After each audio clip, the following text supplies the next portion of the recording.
My name is Leah Guerrero, and this is my Session 3 Early Church presentation. I go to Colorado Christian University. This is my Bible 102A class for New Testament Introduction. For my assignment, I had one of 5 different cities that I could choose from in the Acts chapters 10 through 15, where Paul and Barnabas visit, and the city that I chose was Lystra. The Bible verses where they visit Lystra are from Acts chapter 14, verses 8 through 18. So what is the significance of Lystra in this time period? Well, there's a couple things. One is that in the town, it's a town in Lycaonia, which is in Asia Minor. And apparently the population there are known for being a very rude group of people. There is a legend, or there was a legend, about an old couple named Bacchus and Philemon who had opened their doors up in this exact region to Zeus and Hermes in this time period. So when Paul and Barnabas came into their city and were speaking and were able to command a crippled man to stand up and walk, the people became amazed and immediately thought that they were Zeus and Hermes. Because Paul was the one who was doing the speaking, they automatically assumed that he was Hermes and that Barnabas, who was with him, was Zeus. And at this time, they wanted to start sacrificing everything and offering everything to them. And it really bothered them. It really bothered Paul and Barnabas. So they started tearing off their clothes and doing everything they could, even to the point of trying to physically restrain these people from being able to offer sacrifices to them.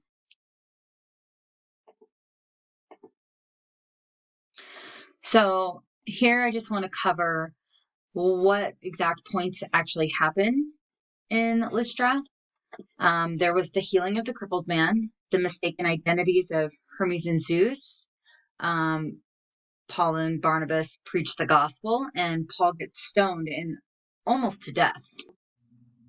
So what happened when Paul and Barnabas actually first entered into Lystra, according to the Bible?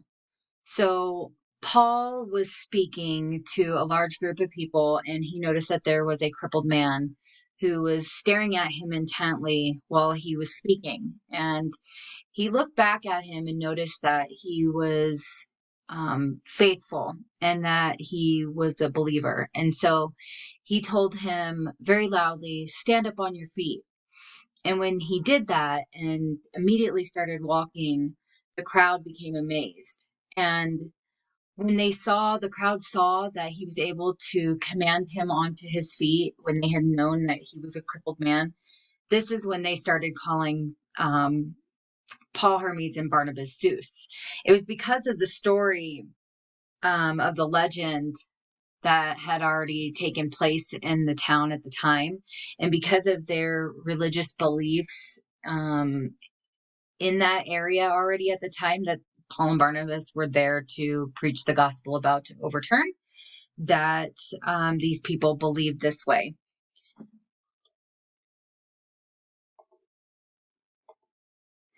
It wasn't until the Jews caught up with Paul and Barnabas in Lystra that they caught up with them from Antioch and Iconium,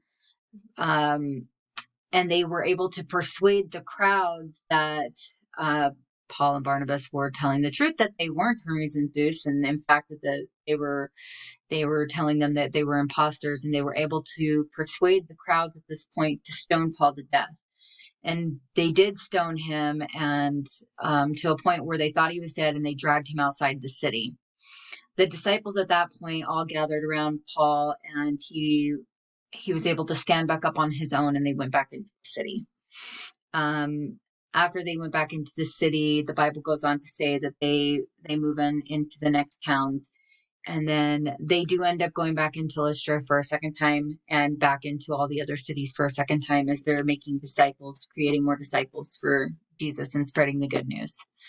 It's very obvious that this was a very dangerous time for them to be spreading the gospel. There was a lot of false religion, a lot of false gods at this time.